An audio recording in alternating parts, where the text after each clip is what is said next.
Hello, my name is JREESE, and this is a presentation on smelling code with the .NET Compiler platform, also known as Roslyn. So I wanted to start the presentation with a round of introductions. Keep it short and sweet. My name is JREESE. I am the sole team member for smelling code with the .NET Compiler platform.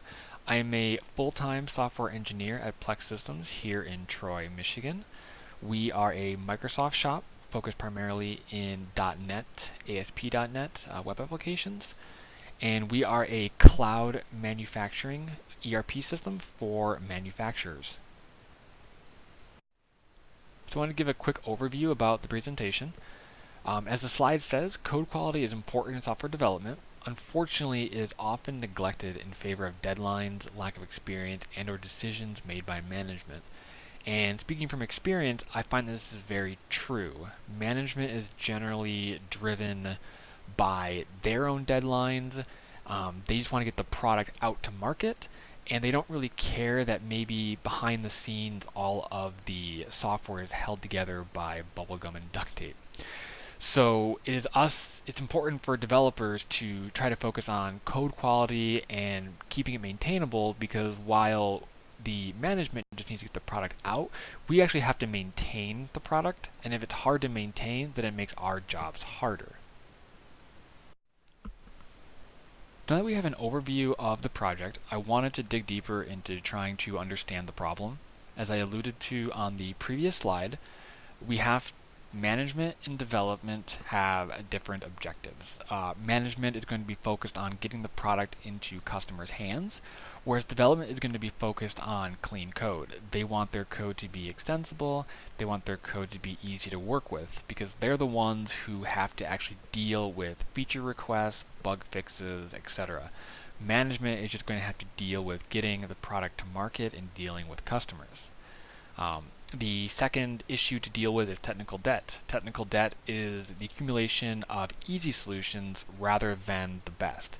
So if management puts forth a really tight deadline, the developer might be more apt to take an easy route rather than the best route.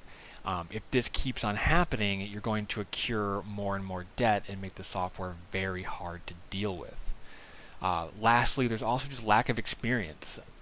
What one developer may see as technical debt, it may just be lack of experience. They think they're doing what's best, but not necessarily they are doing what's best. And this can lead to numerous code smells in their code. So now that we have a better understanding of the problem, let's talk about the objective of the project. First and foremost is to provide developers with a code analysis tool to facilitate clean code.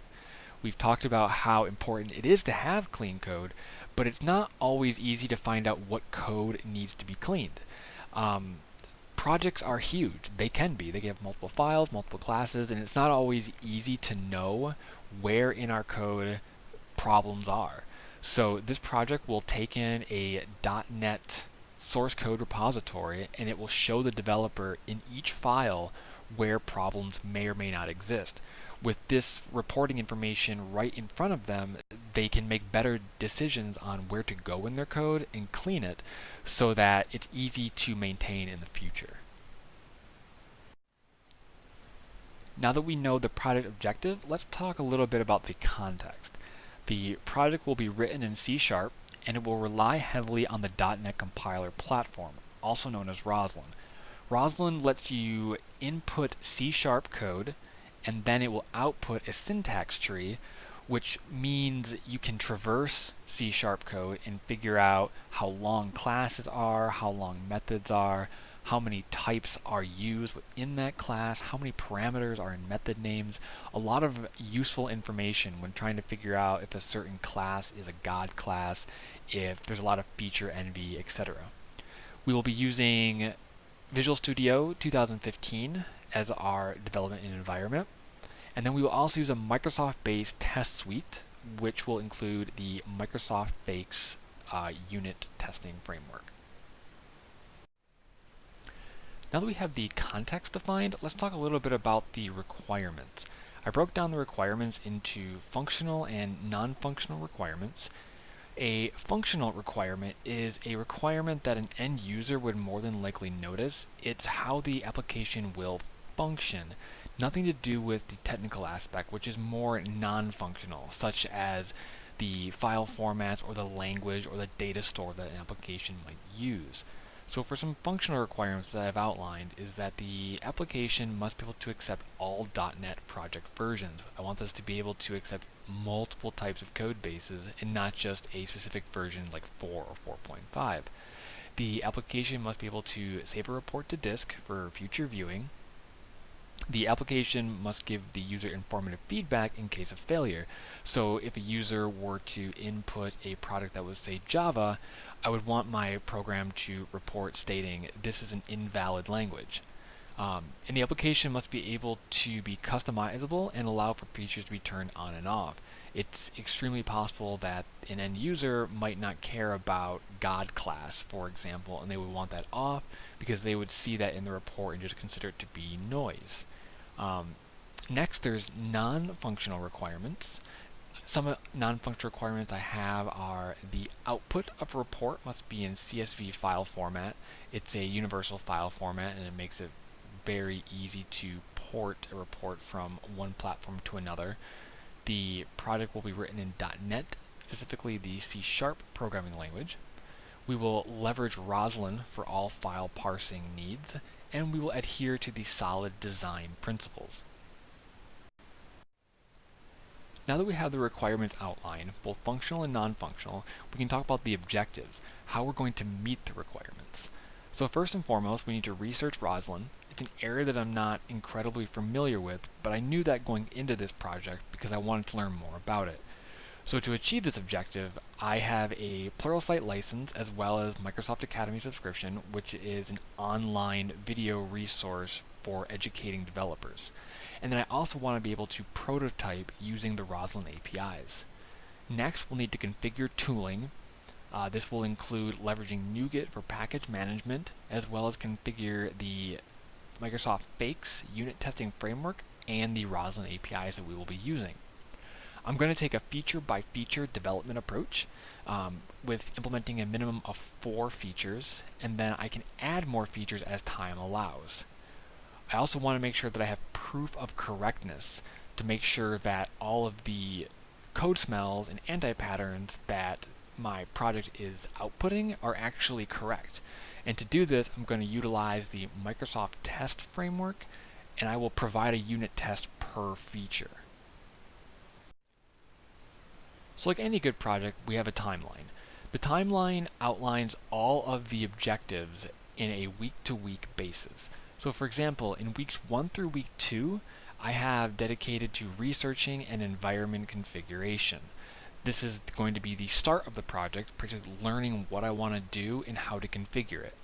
The following weeks, week 3 and week 4, after I've learned about Roslyn as well as got everything set up, I want to begin prototyping. This will allow me to get an idea of the approach that I want to take for the end program. November for the entire month will be the actual development. We will generally develop 1 feature per week, and this will allow me to get in the 4 minimum features. And then if I am ahead of schedule, I can develop more features. December will be revolved on refactoring and reporting. Once the project is done, I can do some refactoring. I can see if I didn't like this one approach and maybe try it a different way, as well as any reporting such as a final report or even presentation time. The proposed timeline and planning has not changed at this time, so what I initially proposed earlier in the class is the approach that I'm going to take going forward. And now that we've discussed the timeline, I wanted to briefly touch on progress at a glance. We're already a month into the semester, which means we've already gone through the timeline, so I wanted to make sure that the completed steps as well as the remaining steps were outlined. Currently, for completed, I have the environment configured and already set up, so we're good to go on that front. The prototypes have been completed. I have a firm understanding of how I want to tackle the project, and I've already implemented my first feature, which is file length completed. Remaining, I need to continue researching Roslyn. Each feature will be a new area. Each feature is going to involve class length, method length, number of parameters in a method, etc. So each feature will touch on a different part of Roslyn. So it's a continuing step. And then continuing on, I just need to progress through each of the features. So we've talked about the problem that we're trying to solve, the context, the timeline, but let's talk about how a user may actually use this system. So first and foremost, it's relatively straightforward. A user is going to be able to input source code into the application, and then the user will be able to view a report on the code smells found by the application. So it's a system where the input is source code and the output is a report.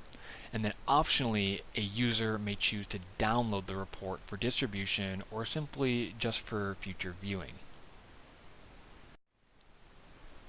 So I want to take some time in this slide to talk about my proposed architecture. This slide on the right has my class diagram. And all of the classes you see here are written in the .NET development stack, specifically C#. And as you can see, the dependency is all on Microsoft.Code Analysis, also known as Roslyn. You also might see that each class is named specifically to its use. This means that I am adhering to the solid design principles, specifically the S in solid for single responsibility principle, where each file is only responsible for doing one thing. The entry point of the program will be CodeSmell. CodeSmell will leverage a report writer and a report viewer. The report writer will be responsible for writing reports to CSV format, and the report viewer will be leveraged to actually show the report if the user decides to not save it. The CodeSmell will also use a file parser, which will take in a .NET project as input, and if it's not valid, it will send it back to the CodeSmell application. But if it is valid, we can go ahead and call the feature checker, which is essentially a collection of feature validators. In this case, features are code smells that we can find. So we can iterate through the .NET source project for features such as God classes or long method names, etc. Other solid design principles that I anticipate on using is the D for dependency inversion. We will be using structure map to achieve that. That basically allows us to use interfaces instead of concrete implementations, as well as the open-close principle. The feature checker will actually use reflection to find all feature validators, because each feature validator will inherit from I feature.